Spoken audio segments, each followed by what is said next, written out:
Rai kanto ni.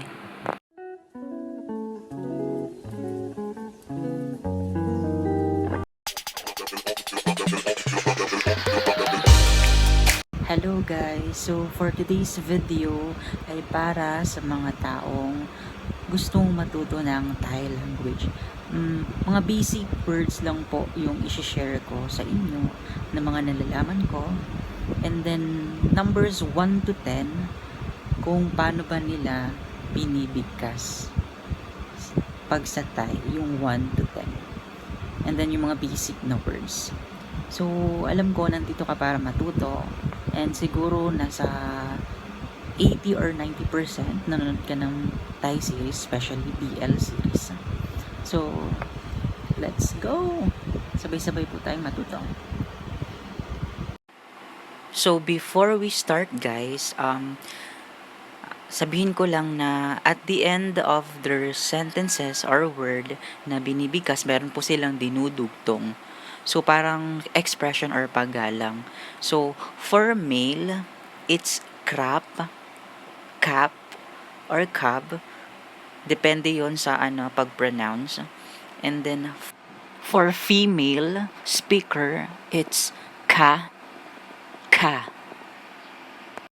So, parang sa atin din, may dinudugtong every end of the sentences. Parang, yes po, yes ma'am, yes sir. Parang sa kanila ganon din. So, first word is hello. Paano nga ba binibigkas sa Thai? It's sawadi. Sawadi.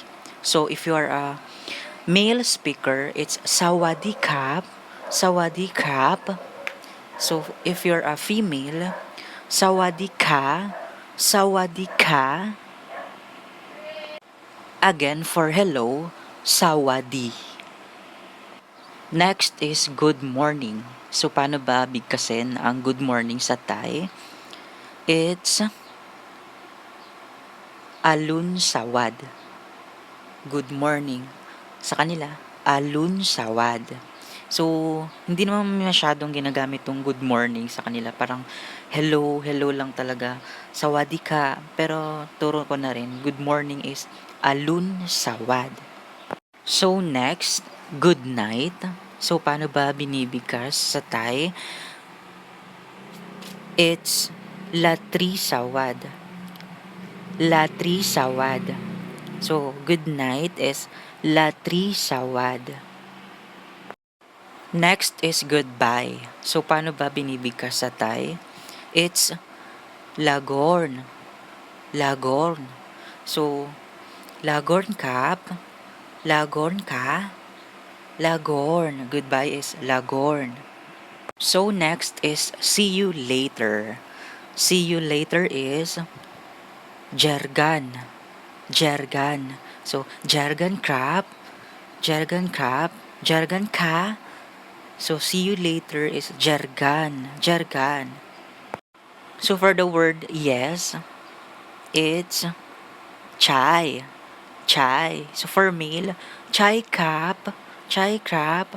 So, for female, it's chai ka. Chai ka.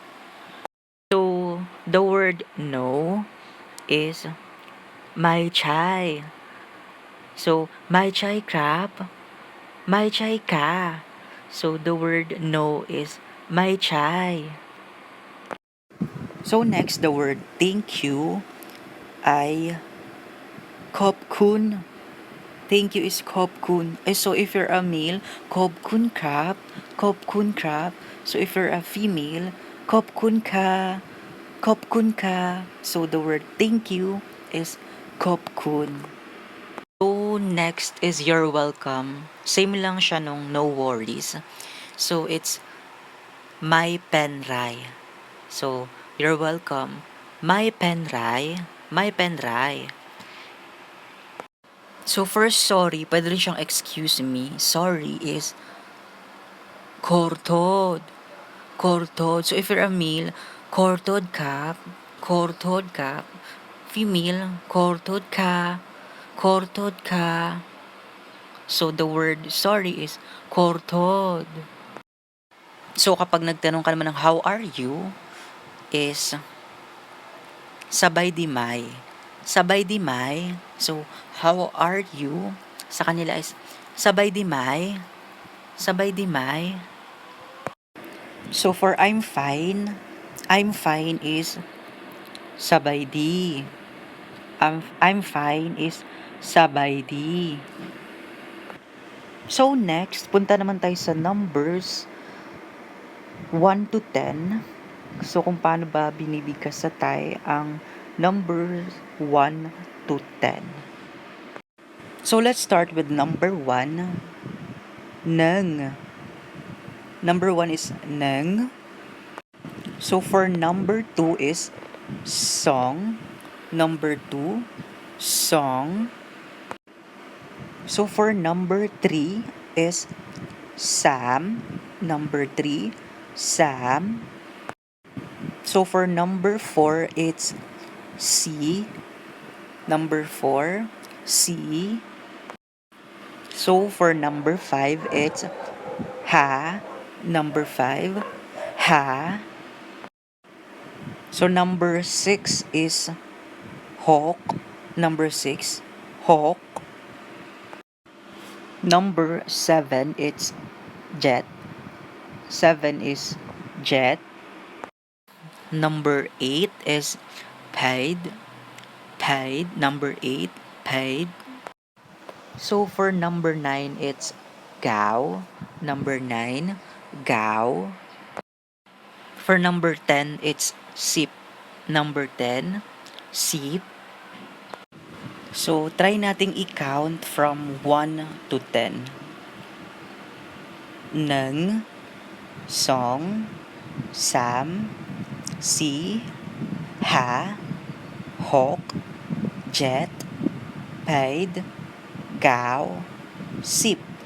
So, again, neng, song, sam, si, ha, hawk, jet, paid, gao, sip.